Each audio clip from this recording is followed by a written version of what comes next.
Olá meus amores, esse é mais um vídeo do canal Conhecendo o Paraná em Duas Rodas. E esse vídeo faz parte do quadro Cantinho do Historiador. Hoje nós vamos falar sobre a segunda Constituição Brasileira. Na verdade, esse vídeo faz parte de um quadro que nós estamos fazendo, de uma série de vídeos que nós estamos fazendo sobre as constituições brasileiras. Vamos fazer um vídeo sobre cada constituição. Nós já fizemos um sobre a primeira Constituição. Quem não assistiu ainda, assista lá, que vale muito a pena, o vídeo ficou bacana. Bem, e hoje nós vamos falar sobre a segunda Constituição. E alguém já deve estar se perguntando, né? Poxa, se o Brasil já tinha uma Constituição, por que fazer a segunda? Bem, a resposta é a proclamação da República. O Brasil tinha uma Constituição, mas o Brasil tinha um regime monárquico, ou seja, uma Constituição para a monarquia. Bem, agora teve a proclamação da República. Aquela Constituição monárquica já não cabe mais no regime republicano. Então o Brasil precisou fazer outra Constituição. Então nesse vídeo nós vamos ter que entender, então, a proclamação da República, até porque só teve outra Constituição devido à proclamação da República. Então nós vamos dividir o vídeo em duas partes. Em uma parte nós vamos falar sobre a proclamação da República. A outra parte nós vamos falar sobre a segunda Constituição Brasileira. Nós vamos entender como ela foi, quais foram suas principais leis e se ela foi boa ou não para o Brasil. Muito bem, então nós vamos para a primeira parte do vídeo, que é entender por que houve a proclamação da República. Vamos lembrar, a história do Brasil é dividida em três períodos: Brasil Colônia, Brasil Monarquia, Brasil República. Brasil Colônia foi de 1500 até 1822, onde Dom Pedro I proclama a independência do Brasil, ou seja, 322 anos de Brasil Colônia. A maior parte da nossa história, nós fomos colônia de Portugal. Depois nós tivemos a monarquia, com a independência do Brasil, nós tivemos a monarquia, que foi de 1822 a 1889, 77 anos de monarquia, cujo nosso primeiro imperador, Dom Pedro I, depois nós passamos por uma regência e depois Dom Pedro II. 1889, a proclamação da República. Eu estou gravando esse vídeo em 2025, então nós temos 136 anos de República. Bem, quando houve a proclamação da República, que muitos historiadores chamam de golpe militar, e nós vamos entender mais para frente do vídeo, se foi o primeiro golpe militar brasileiro ou se realmente foi uma proclamação da República, mas essa proclamação aconteceu no governo do Dom Pedro II. Já ao final do seu governo, Dom Pedro II já estava idoso, já bem velho, e ele perdeu o apoio de três importantes segmentos da sociedade brasileira. Ele perdeu o apoio do Exército, ele perdeu o apoio dos cafeicultores paulistas e ele perdeu o apoio da Igreja Católica. Quando ele perde o apoio desses três poderosíssimos setores da sociedade brasileira, o governo dele começa a cair, o governo dele começa a se arruinar. E nós vamos entender o porquê. Por que ele perdeu o apoio do Exército, por que ele perdeu o apoio dos cafeicultores e por que ele perdeu o apoio da Igreja Católica. Os cafeicultores se revoltaram contra Dom Pedro II devido à abolição da escravidão. Eles eram escravagistas porque eles ganhavam muito dinheiro com o trabalho escravo. Quando a princesa Isabel assina a Lei Áurea, esses cafeicultores, esses donos de escravos, eles acreditaram que saíram num prejuízo, porque eles tinham comprado os escravos, para a época tinham pagado caro nesses escravos, ou seja, eles tinham um patrimônio, entre aspas, bem entre aspas, e com a abolição da escravidão, eles perdem esse patrimônio. E eles querem uma indenização, eles pleiteiam uma indenização junto ao imperador. Indenização essa que foi negado, claro. Eles tiveram lucros enormes, exorbitantes com o trabalho escravo durante anos, décadas, séculos, e ainda queriam uma indenização. Olha só o quanto o nosso país é injusto, a história do nosso país é de uma injustiça terrível. E eles se revoltam. E aí o imperador perde o apoio deles, que era um setor, na época, extremamente poderoso do Brasil Império. Já a Igreja Católica retirou seu apoio ao imperador após conflitos envolvendo a maçonaria, pois o Papa Pio IX, em 1864, escreveu uma bula indicando que os membros da maçonaria deveriam ser excomungados. Mas, como alguns membros importantes do governo de Dom Pedro II eram maçons, o imperador decidiu não aceitar essa ordem. Isso gerou conflitos com os membros do clero, que não aceitaram essa imposição de poder do imperador sobre uma decisão papal. E aí ficou aquele conflito, né? Quem manda? O imperador ou o papa? Nisso, prevaleceu o poder do imperador aqui no Brasil, mas isso fez com que a alta cúpula da Igreja Católica deixasse de apoiar o governo do Dom Pedro II. Já em relação ao exército, o imperador Dom Pedro II perdeu o apoio desta instituição por várias razões. Eu vou destacar três aqui, as três que eu acho que são as principais. A primeira delas foi o descontentamento com a Guerra do Paraguai. Uma vez que após a guerra, e vamos lembrar que o Brasil ganha a guerra, muitos soldados e oficiais ficaram insatisfeitos com as condições de trabalho e a falta de reconhecimento do governo imperial. Eles sentiram que, apesar de terem arriscado suas vidas pelo país, não receberam o tratamento especial que esperavam. Outro fator foi a falta de modernização. Uma vez que o exército brasileiro estava desatualizado em termos de equipamento e treinamento, principalmente frente a outros exércitos, os militares queriam melhores salários, promoções e equipamentos modernos, mas o governo imperial não atendeu a essas reivindicações de maneira satisfatória. O terceiro é a participação política. Muitos militares, influenciados por ideias positivistas e republicanas, queriam ter mais participação na política brasileira. No entanto, o regime monárquico não abria espaço para essa participação dos militares, gerando tensões e conflitos entre os militares e Dom Pedro II.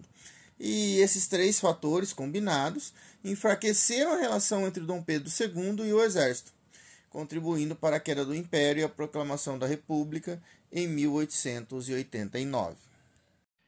Foi nesse cenário de tensões que, em 15 de novembro de 1889, um grupo de militares, liderados pelo Marechal Deodoro da Fonseca, tomou a frente para depor o imperador. Eles proclamaram a República e instalaram um governo provisório. Dom Pedro II, sem resistir, foi exilado para a Europa com sua família. Esse momento marcou o fim de quase 70 anos de monarquia no Brasil e o início da República. Uma vez dito isso, vale voltar a uma questão que eu fiz lá no início do vídeo. Foi uma proclamação da República ou foi um golpe militar? Muitos dizem que foi uma proclamação da República. Outros consideram que foi um golpe militar. Eu comungo da opinião daqueles que dizem que foi um golpe militar. E por que foi um golpe militar? Primeiro, que foi realizado por militares. Só pelos militares? Não. Foi realizado pelos militares juntamente com uma parcela da elite civil daquela época. A elite escravocrata. Lembram-se que eu falei para vocês que quando a princesa Isabel abole a escravidão, assina a Lei Áurea, essa elite escravocrata se revolta contra o Dom Pedro? Muito bem, essa elite une-se aos militares para derrubar o imperador. E eles derrubaram o imperador, que era um governo legítimo, era um governo legal. E eles fizeram isso sem consultar a população por meio de um plebiscito ou por qualquer outro processo democrático. Eles simplesmente foram lá e depuseram o imperador. Ou seja, foi um golpe. E o povo? Bem, tinha um jornalista na época chamado Aristides Lobo. Ele era jornalista, ele era político, inclusive ele foi um dos incentivadores da proclamação da República. E ele publicou uma frase no jornal da época que ele disse assim: o povo assistiu bestializado à proclamação da República. O que significa isso? Que não teve participação popular, não teve participação do povo. A elite brasileira da época, com a elite militar da época, foram lá e derrubaram o imperador em um golpe. Um golpe sem a participação popular. Ou seja, foi sim um golpe militar. Pois bem, e uma vez proclamada a República, ou feito o golpe militar em 1889, o Brasil precisava de um novo conjunto de regras para substituir a Constituição de 1824, que era baseado na monarquia, mas agora é uma república, então precisa de uma nova Constituição, que foi feita em 1891. E essa Constituição foi muito influenciada pelo modelo norte-americano, tanto na sua estrutura política quanto na valorização do federalismo. Ela foi promulgada em 24 de fevereiro de 1891, e marcou o início da República Federativa do Brasil. Essa Constituição ela tem várias características. Eu vou explicar para vocês as 5 principais características dela. Até porque é um vídeo que a intenção não é que ele fique muito longo, né? É uma introdução. Aí depois quem quiser se aprofundar mais, aí vai ter que realmente ir lá e ler essa Constituição. Mas a primeira característica dela ela foi uma república federativa presidencialista. O que significa isso? Que o Brasil deixou de ser um Estado unitário e se tornou uma república federativa, ou seja, cada estado ganhou mais autonomia para criar suas próprias leis e administrar os seus recursos. Além disso, o presidente passou a ser o chefe do poder executivo. Lembrando que o chefe do poder executivo era o imperador, agora é o presidente da república. E esse presidente da república ele tem que ser eleito pelo voto direto e com mandato de 4 anos. Lembrando que o imperador era um cargo vitalício. A segunda característica dessa Constituição, a separação dos poderes. A Constituição reforçou a separação dos 3 poderes, executivo, legislativo e judiciário. Lembrando que na outra Constituição haviam 4 poderes, esses 3 mais o poder moderador. Essa divisão tinha como objetivo evitar a concentração de poder nas mãos de uma única pessoa ou um grupo, algo que era comum durante a monarquia. Vamos lembrar que o poder moderador, exercido pelo imperador, dava condições para que ele determinasse o que o legislativo ou judiciário iria fazer. Terceira característica, o fim do padroado. Aqui foi importante, porque foi a separação entre a igreja e o Estado. A Constituição decretou que o Brasil seria um Estado laico, ou seja, sem religião oficial. Isso deu mais liberdade religiosa para a população. Lembrando que o Brasil monárquico tinha uma religião oficial, que era a Igreja Católica. A quarta característica, direito ao voto. Só que esse direito ao voto tinha restrições, né? O voto passou a ser direto, mas ainda era censitário, o que significa que apenas homens alfabetizados com mais de 21 anos podiam votar. Mulheres, analfabetos, soldados rasos e religiosos com votos de pobreza estavam excluídos. Na prática, isso limitava bastante a participação política. Era um país extremamente machista, racista, um país extremamente excludente. A quinta característica importante também que foi o federalismo. Os estados ganharam o direito de criar suas próprias leis, organizar suas políticas e gerir seus próprios orçamentos, algo que antes era centralizado no governo imperial. Isso marcou o início da chamada República dos Estados, ou seja, os estados passaram a ter uma importância bastante grande na política brasileira. E uma vez explicadas essas principais características, vamos concluir esse vídeo, senão ele vai ficar longo demais, até porque o objetivo dele é ser uma introdução à Constituição de 1891. É para você entender a importância dela e ir lá pesquisar mais a fundo. Ou seja, após a proclamação da República de 1889, ou golpe militar de 1889, teve-se a necessidade de fazer uma nova Constituição. Essa Constituição foi feita em 1891 e foi um marco importante na história do Brasil.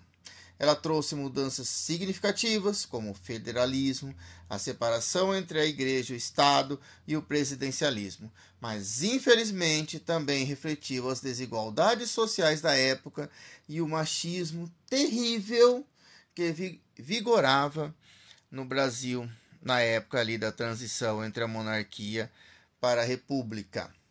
E se você gostou desse vídeo, deixe um like. Se você não é inscrito, se inscreva no canal. Se você tem alguma dúvida, deixa aí nos comentários que nós vamos responder a todos vocês. E se você tiver uma crítica também, deixa aí nos comentários. Se tiver um elogio, melhor ainda, deixa aí nos comentários.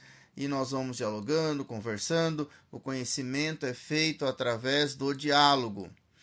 E se você puder, compartilhe esse vídeo. Nos ajude a divulgar a história do Brasil. A cidadania só se faz com um povo que conhece a sua história. E até o próximo vídeo, onde nós vamos falar da terceira Constituição brasileira.